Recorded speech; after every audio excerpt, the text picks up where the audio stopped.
제9장 평소에 예수와 걷는 법을 배우라. 불행을 허투루 흘러보내서는 안 된다. 성경은 고난의 목적이 하나님의 영광에 있다고 말한다. 고난은 하나님의 영광을 세상에 드러내고 두루 전한다. 하나님의 영광은 완전함으로 우리가 보탤 수는 없다. 하지만 시편 기자들이 고백하듯 그분의 영광이 높임을 받을 수는 있다. 시련 속에서 하나님을 하나님으로 높여드린다면 역경은 비할 데 없는 그분의 위대하심을 세상에 온전히 전하는 통로가 된다. 바울은 고난이 우리의 영광도 된다고 말한다. 우리가 잠시 받는 환난에 경한 것이 지극히 크고 영원한 영광에 중한 것을 우리에게 이루게 함이니 라고 그는 말했다. 고난이 어떻게 우리에게 유익이 되는 것일까? 이 질문에 대답하기 전에 현대사회에 만연하는 자기 개발에 대해 성경이 어떻게 말씀하는지 살펴보려고 한다. 마태복음 5장 6절은 이렇게 말씀한다. 의에 졸이고 목마른 자는 복이 있나니 그들이 배부를 것이며. 이어서 마태복음 10장 39절에는 자기 목숨을 얻는 자는 잃을 것이요 나를 위하여 자기 목숨을 잃는 자는 얻으리라 라고 말씀한다. 첫 번째 말씀에서 예수님은 행복 그 자체가 아니라 의로움을 찾는 사람은 행복하다 라고 말씀하신다. 행복은 행복을 넘어서는 무엇인가? 하나님이나 이웃과의 바른 관계를 추구할 때 따라오는 부산물이다. 하나님을 삶 속에서 결코 타협할 수 없는 최우선 순위로 삼으면 덤으로 행복을 얻는다. 하지만 개인적인 행복을 최우선으로 추구한다면 어느 쪽도 얻을 수 없다. 두 번째 구절도 같은 원리를 담고 있다. 하나님을 위해 기꺼이 생명을 내놓는다면, 다시 말해 나의 안전과 만족을 내려놓고 기꺼이 하나님께 순종한다면 결국 참된 자신을 찾을 것이다.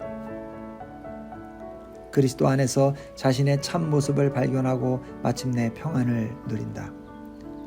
그러나 하나님을 삶의 중심에 모시지 않고 오로지 개인의 만족과 성공만을 거머쥐려고 안간힘을 쓴다면 자신이 어떤 존재인지 알지 못하는 치명적인 내적 결핍과 공허감에 시달릴 수밖에 없다.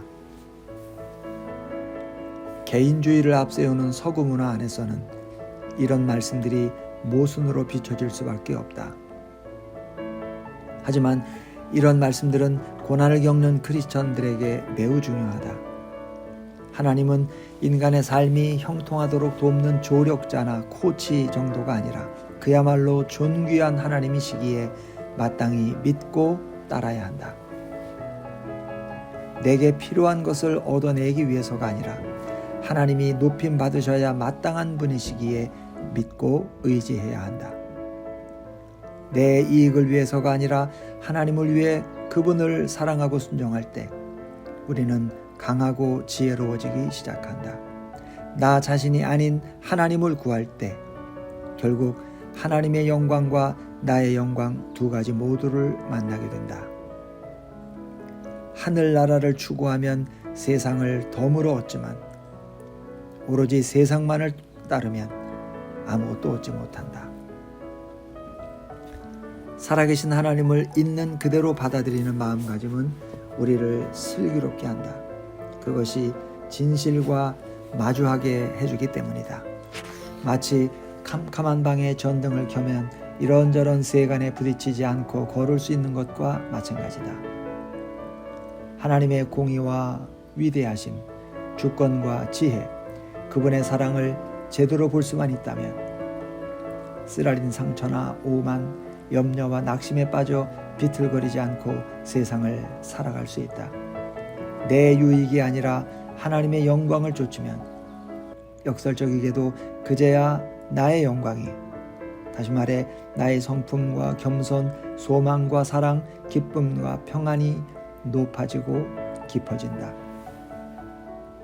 앞으로 살펴보겠지만 고난이 개인적인 성장과 훈련의 변화를 불러오지만 그렇다고 시련을 자기를 개발하는 방법쯤으로 인식해서는 안 된다. 그런 시각은 고통을 즐기는 일종의 매저키즘과 다르지 않다. 심신이 괴로워야 비로소 고결하다는 느낌이 들기 때문이다. 굳이 그런 관점을 갖지 않아도 고난에는 스스로에게 몰두하게 만드는 성향이 있다. 자신과 자신의 성장에 집착하면 역경은 정말로 우리 목을 조르는 올무가 된다. 고난은 하나님을 이전보다 더 알아가는 길, 하나님을 더 섬기고 닮아가는 길로 받아들여야 한다. 우리는 시련 가운데서 하나님의 영광을 으뜸으로 삼을 때만 자신의 영광도 이룰 수 있다. 시련이 오히려 그 발판이 된다는 뜻이다. 하나님은 시련을 낭비하는 것이 아니라 시련을 딛고 성장하여 은혜와 영광에 이르기를 기대하신다. 제1절 더 나아질 것인가 더 나빠질 것인가. 세속적인 세계관으로 볼 때 고난이란 행복을 가로막는 장애물일 뿐이다. 현대사회는 시련을 불러올 만한 환경들을 완전히 제거하거나 적어도 최소화시키거나 잘 관리해야 한다고 믿는다. 하지만 이런 시각과 다르게 심리학자 제임스 데이비스는 생산적 고난이라는 개념을 내세운다. 고난의 중요성이라는 책에서 데이비스는 대다수 서구 의료진들이 지닌 입장을 반대한다. 곧 시련이 불러오는 부정적인 감정을 없애버리거나 관리하는 방식으로 환자를 도와 고난을 처리해야 한다는 생각을 비판했다. 낮은 자존감이나 무력감 또는 무가치한 느낌에 시달리는 환자를 단순히 왜곡된 사고 유형이나 사고의 오류로 해석하는 것은 의학적인 실수라는 것이다. 그렇다면 어떤 식으로 고난에 접근해야 하는 걸까? 데이비스는 강력하게 주장한다. 스스로에 대한 부정적인 생각들이 정말 사실이라면 어찌할 것인가? 비겁하다는 느낌은 잘못된 생각이 한 증상이라기보다 자신의 단면을 직시하는 정확한 판단에 가까울지도 모른다. 자기 평가에는 쓰라린 괴로움이 따른다. 이런 아픔은 자신의 비겁함과 맞닥뜨리는 데서 오는 지극히 자연스러운 반응일 뿐 아니라 그것을 변화시키는 데 필요한 전제 조건이기도 하다. 그러므로 고난은 자신의 성품 속에 용기가 부족하다는 사실을 정확하게 들여다보도록 이끈다. 고난은 인간의 이기심도 드러낸다.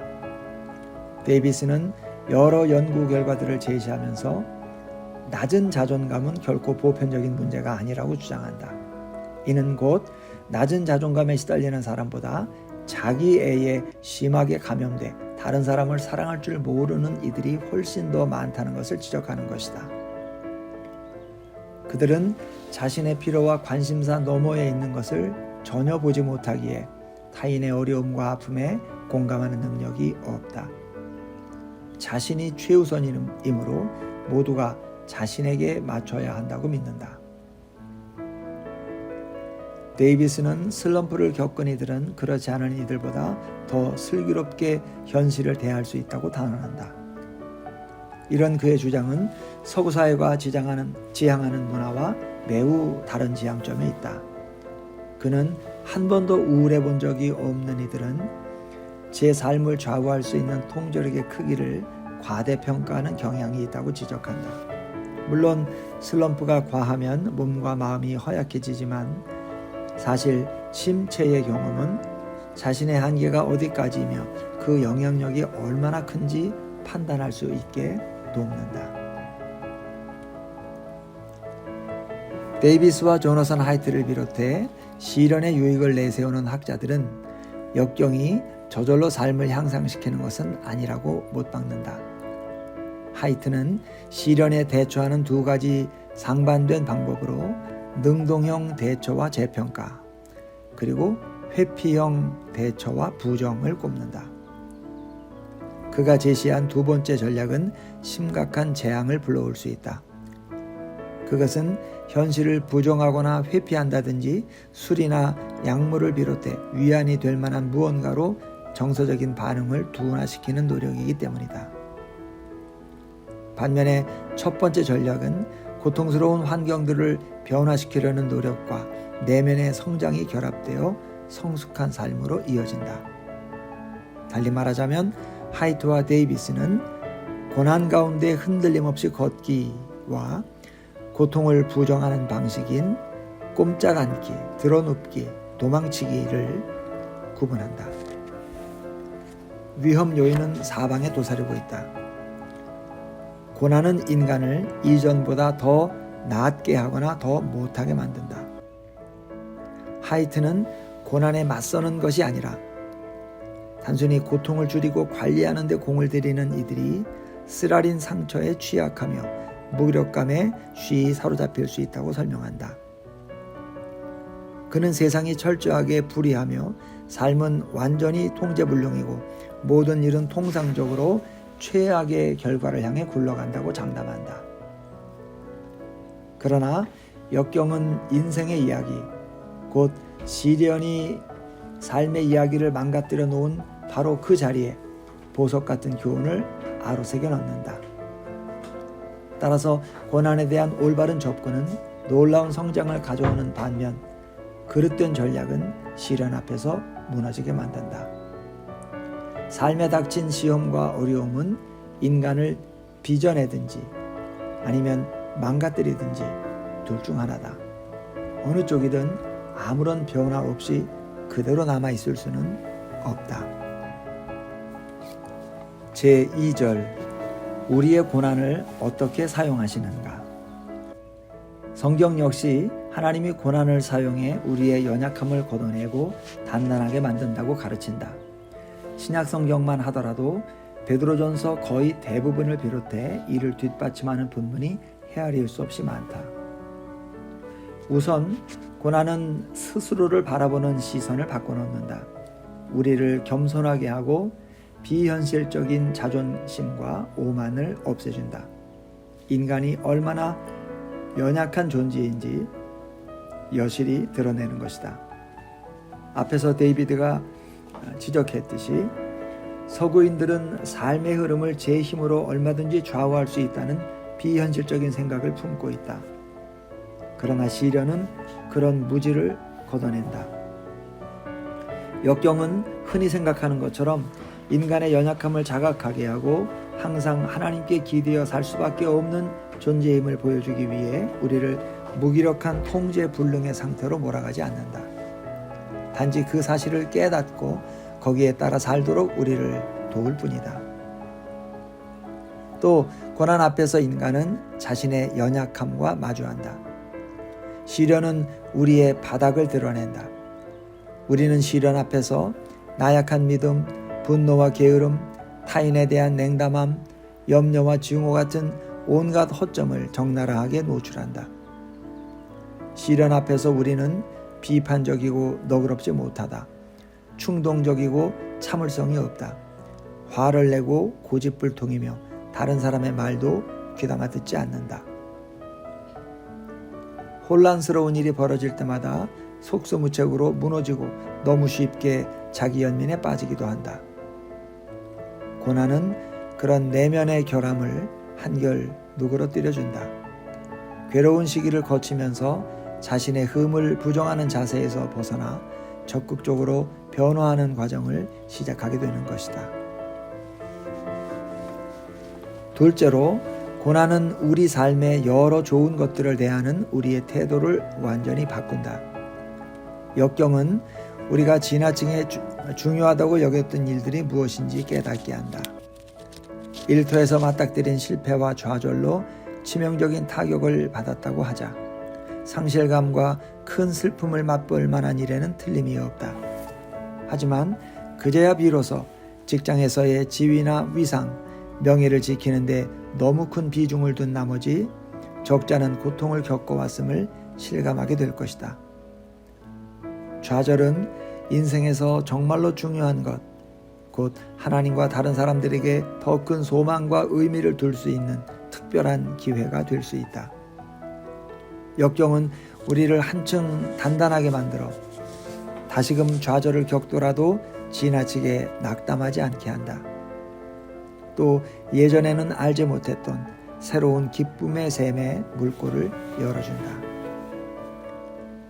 셋째로, 고난은 무엇보다 하나님과의 관계를 탄탄하게 만든다. C.S. 루이스는 모든 일이 형통할 때 하나님은 속삭이시지만 고난 속에 있을 때는 큰 소리로 외치신다 라고 말한다. 참으로 고난은 우리와 하나님의 관계를 시험한다. 고난은 때로 하나님과 삶에 대해 너무 분노한 나머지 기도할 소망마저 놓아버리게 한다. 하지만 그분과 나누는 거룩한 우정을 깊어지게 만드는 자원이 되는 것도 엄연한 사실이다. 모든 일이 평탄하게 돌아갈 때는 내가 사랑하는 분이 하나님인지 아니면 하나님이 베풀어 주시는 일들인지 알 수가 없다. 몸이 건강하고 모든 일이 잘 풀리는 시절에는 하나님과의 관계에 아무런 문제가 없다고 생각하기가 쉽다. 하나님을 이보다 더 깊이 사랑할 수 없다고 착각할 수도 있다. 열심히 기도하고 신앙적인 여러 의무들을 잘 따른다.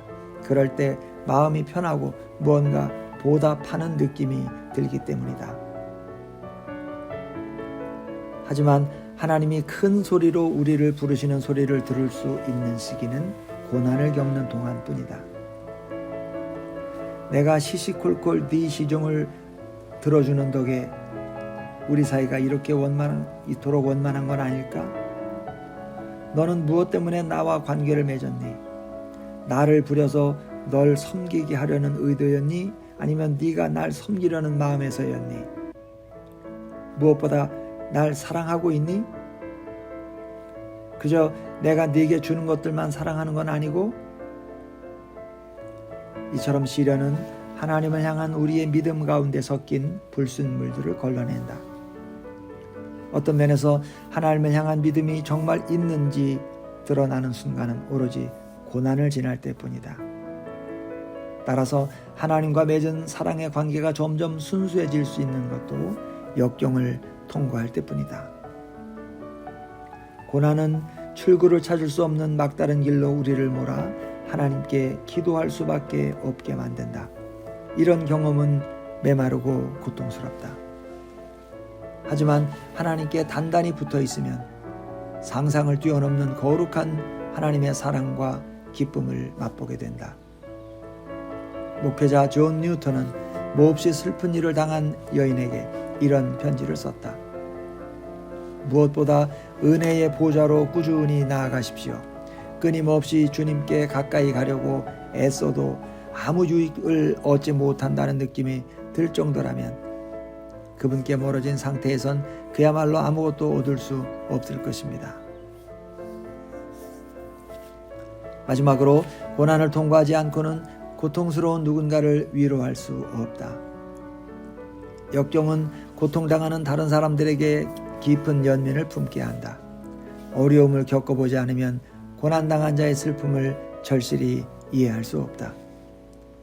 애통하는 사람이 왜 저렇게까지 우는지, 담담히 받아들이고 평소처럼 살 수는 없는 노릇인지 의아하게 생각할지도 모른다. 하지만 그런 어려움을 직접 경험하고 난 뒤라면 그 심정을 충분히 이해할 수 있다. 역경을 제대로 통과해 마음이 딱딱해지지 않았다면 그 역경은 지혜를 빚어낸다.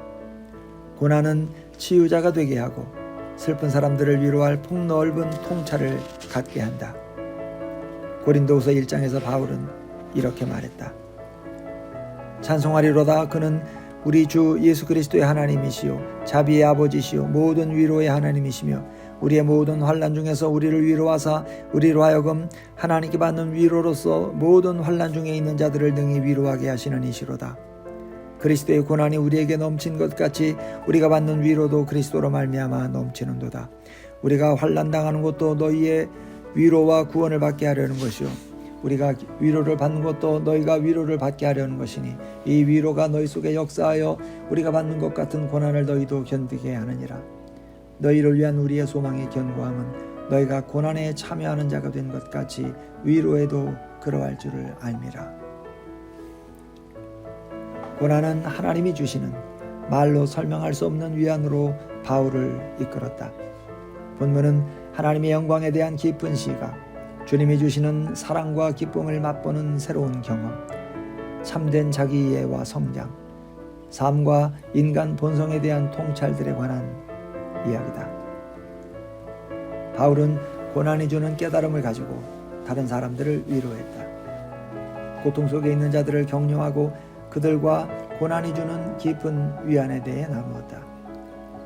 시련을 겪은 이들의 위로는 또 다른 고통 속에 있는 사람들에게로 끝없이 이어진다.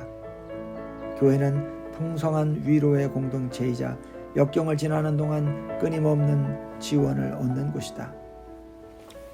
조지 맥도널드는 이렇게 말한다. 인간의 고난을 면해주기 위해서가 아니라 그들의 고난이 주님의 고난과 같은 것이 되게 하시려고 죽기까지 하나님의 아들은 고난을 받으셨다.